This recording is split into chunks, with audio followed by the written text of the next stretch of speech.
好歹你在这不是人待的地方，能过点像人的日子。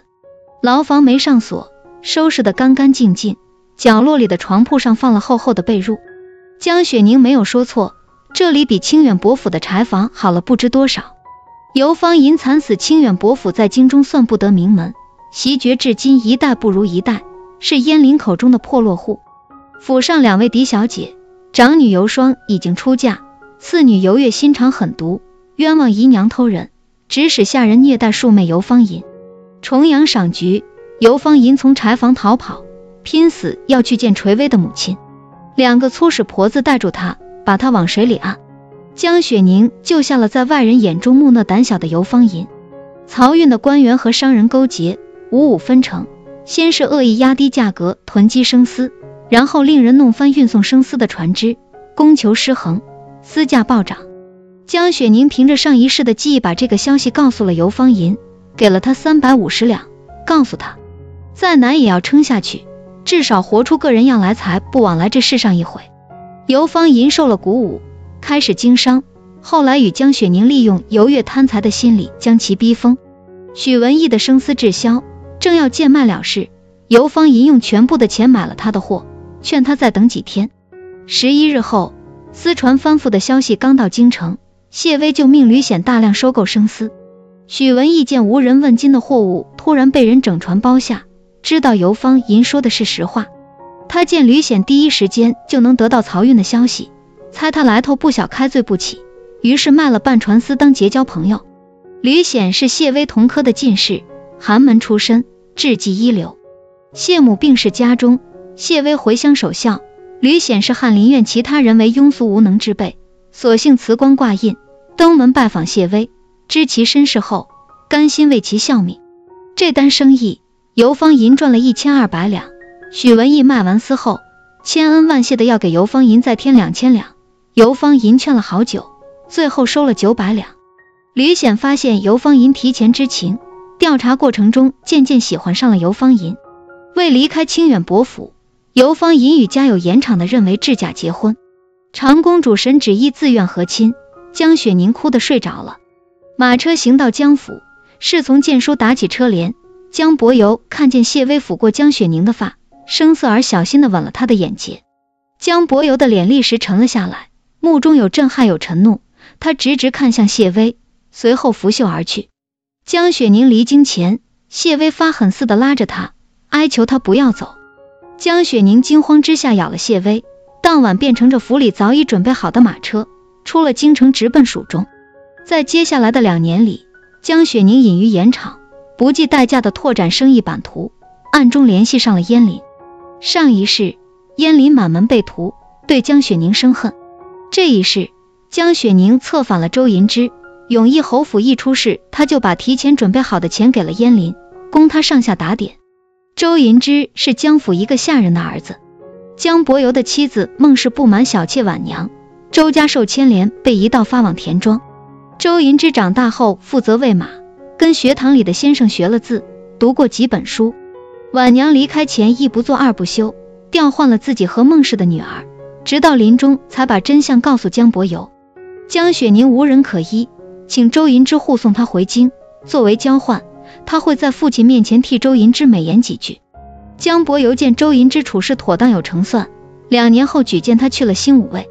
20年前平南王率兵攻入京城时，燕敏带着儿子薛定妃正在宫中与还是皇后的薛太后和沈郎宴饮。平南王要将沈氏血脉赶尽杀绝，薛定妃被薛太后胁迫着李代逃江，替沈郎赴死。事后，燕敏提出和离，薛太后的弟弟定国公薛远与燕敏的弟弟永义侯燕穆交恶。20年后，薛远命周银之制造证据诬陷永义侯府勾结平南王余党。周银之和上司在燕林面前演了一场戏，上司唱白脸硬闯燕家军捉拿逆贼，周银之唱红脸做和事佬，博取燕林好感。回到家，周银之本想请江雪宁替他引荐燕林，被江雪宁敲打一番后，把薛远的谋划告诉了燕林。燕林知道后不愿让江雪宁受牵连，于冠礼那日当众撇清了同江雪宁的关系。他邀请他，只是希望江雪宁能见证他加官成人的那一刻。永义侯府出事，2年的时间，燕林见过了陈福，明晰了事情。他与表兄谢威相认，吕显帮忙将燕氏全族转移到了安全的地方。随后燕林单枪匹马离开流放地，既无调令也无圣旨，矫诏杀了薛氏驻守边地的大将王成，接管了10万大军。此时平南王再次作乱，皇城危机四伏。沈郎担心问罪燕林会倒逼燕林谋反，只能顺水推舟派谢威督军，除夕前又派周银之去犒劳将士。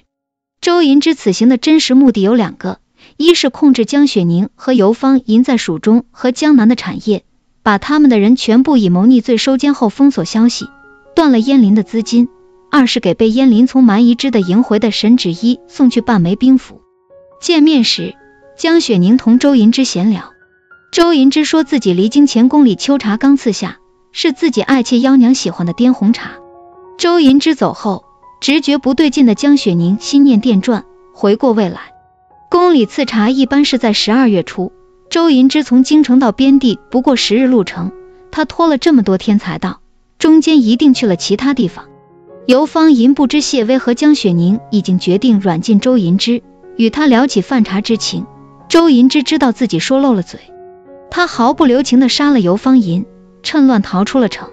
游方银惨死后，任为治伤心欲绝，吕显瞧着没事，终日埋首书房，账目算错了好几笔。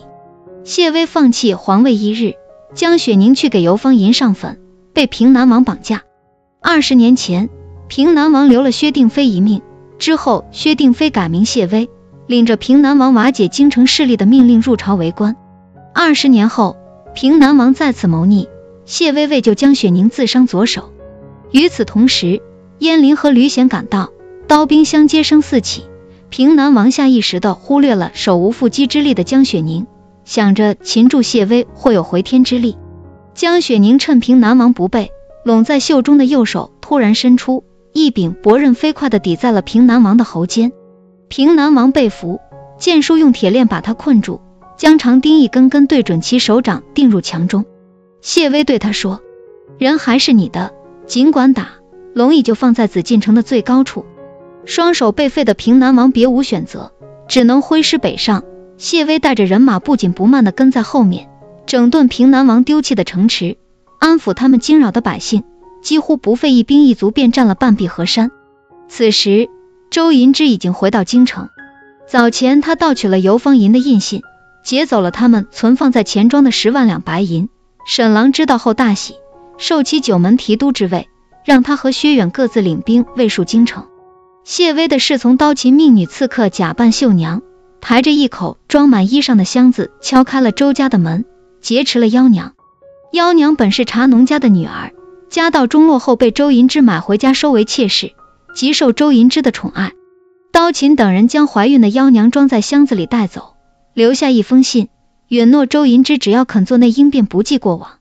周银之心系妖娘，打开城门后被江雪宁亲手杀死。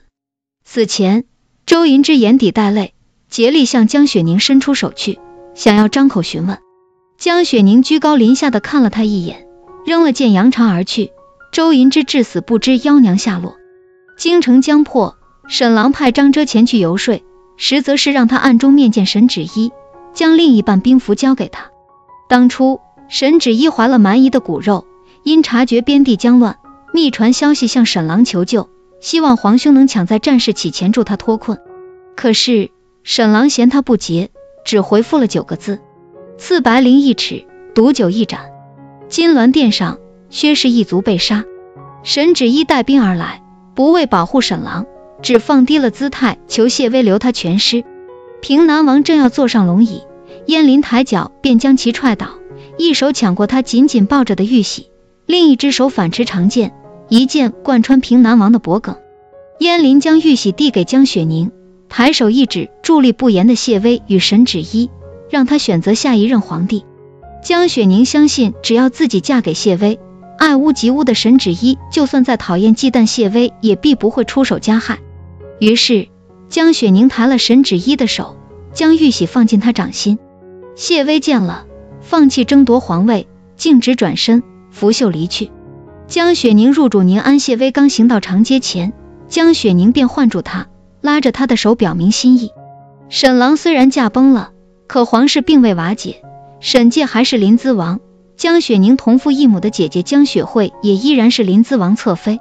上一世，江雪宁极恨江雪慧比她出色，抢了江雪慧的婚事，处心积虑嫁给沈介后，谁也斗不过，还赔上了性命。这一世，当沈芷依想让江雪宁嫁给沈介时，江雪宁说自己想念姐姐做的饼饵，沈芷依记在了心上，派太监把江雪慧也接入宫中伴读。如此一来，江雪慧如愿嫁给了沈介。尘埃落定，谢微成了太师，张遮升任刑部尚书，燕林被封大将军，远去边地，没再回京城。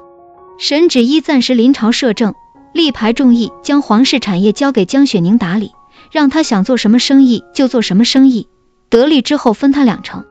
皇后居住的宁安宫已经空置，地方宽敞明亮，适合议事。沈芷依让江雪宁入主宁安宫，免得成日奔波劳累。江雪宁实向没答应，谁知前朝一帮老学究斥骂他僭越，气得江雪宁第2天铺盖一卷就搬了进去。婚后，江雪宁为谢微生下一儿一女。沈芷依早产生子，江雪宁为他取名沈家，盼他往后快快乐乐地长大。